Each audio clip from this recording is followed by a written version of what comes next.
I don't remember the first time that I saw a breathtaking night sky, but I remember my grandpa and I going out in the backyard to watch the stars. And I was so bummed when I had to go back in and sleep after that. Like a lot of people growing up under suburban skies, my first experience of the night sky was probably in a planetarium. Actually, I'm pretty sure it was this planetarium. And I remember 2 years ago on a summer trip to the desert with my friends, escaping from the crowd to glimpse the Milky Way. I'd been a space nerd for a long time, and everything I'd learned of stars and galaxies and black holes crystallized in that moment. And also fell away to the sidelines. Overwhelmed with awe and curiosity, since then, I've been wondering, how important are these experiences to a human life?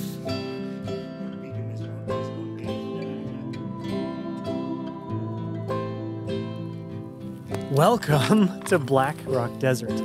This is the place where Burning Man happens every year, but I'm not here for Burning Man. I'm here actually tonight to do a scouting mission for a question that I've been asking myself recently a lot.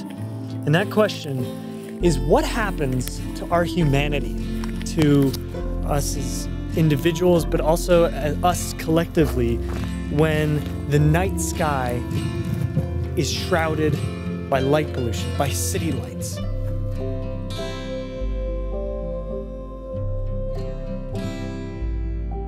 When you look at a star at night, you know you can only see it peripherally.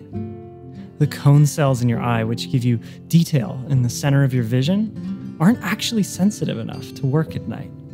So rod cells in your eye, which give you peripheral vision and the perception of motion, take the job instead. But this leaves you unable to ever see a star directly in the center of your vision, only at the edges of it. And this question of importance is kind of like that. It's fuzzy when focused on, but clear in the periphery. We're transforming the night, and it's changing us. And how we understand and respond to change matters. Losing the night is filling our brain with toxins and our bodies with cancers. It's contributing to the climate crisis and threatening the animal food chain. It's also threatening our ability to understand the universe we live in, how we got here, and where we're going.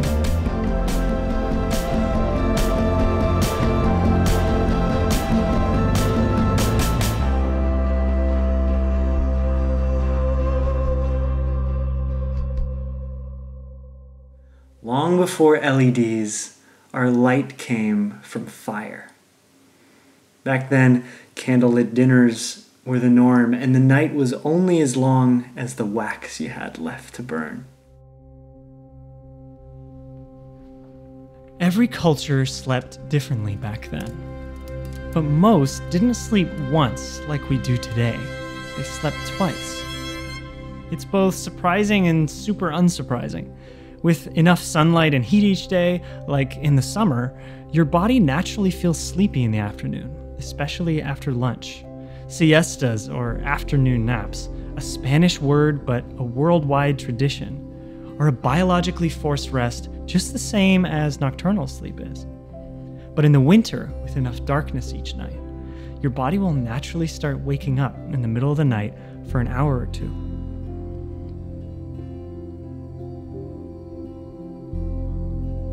These days, many of us only go to bed at that time, meaning we sleep half what we used to, less than 7 hours a night, and with a lot of light peeking through the curtains.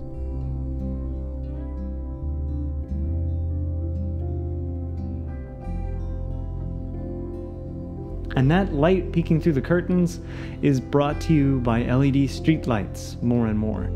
And as cities switch to these over high-pressure sodium lamps, those older orangey ones, they cut a lot of costs. But they mess with your circadian rhythm and your sleep patterns, and mess with the night sky above by contributing to sky glow. The color palette of a city and its skyline is like the fossil record of its technologies that have come before in artificial lighting. We started transforming the night back in the late 1800s, when inventors like Thomas Edison and friends commercialized the first electric light bulb. And that led to an electrification revolution, a revolution which still continues today. We appreciate light today for its practical value, but also its aesthetic value. And it actually started with that aesthetic value to beautify cities and make nightlife possible. People were so psyched about outdoor lighting in cities, and there were grand lighting demonstrations and world's fairs. Meanwhile, the practical value basically summed up in more money for companies because they could work their workers longer hours. And that kind of led to the second industrial revolution. In the modern day, our practical value of lighting is playing games with your friends at night and blasting your eyes with LED light. And as for aesthetic value today, well, I'll let it speak for itself.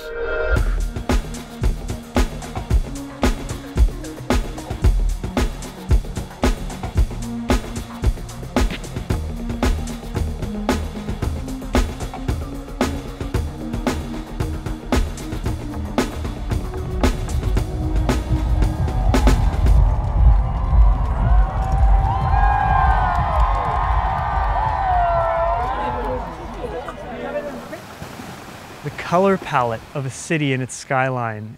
It's a picture of the pros and cons between all of those different technologies of lighting. Old-timey lights were orange because they made small bits of metal very, very hot. It's a reasonable first attempt, but since it converts most of the electricity into heat, it wastes a lot of energy. To account for all this wasted energy, early power companies like Westinghouse and Edison had to spend millions on powerful generators and huge gas and coal supplies. So inventors decided to try and make it cheaper to operate. What if we just make a continuous lightning bolt through a gas that'll make it glow, they asked. And behold, neon lighting was born. And then they asked, what if we put particles of metal back in there too? And behold, fluorescent lights were born, and office buildings have been worse off ever since. And in what seems to be some attempt to make people's eyes strain sorely, they decided to put sodium metal in there next. And behold, high-pressure sodium was born, and that quickly bathed cities in overpowering orange. But as it turned out, arc lighting chars the electrodes over time, wasting a lot of energy as heat. Finally, the inventors asked, why don't we just make the photons themselves? And behold, the LED was born.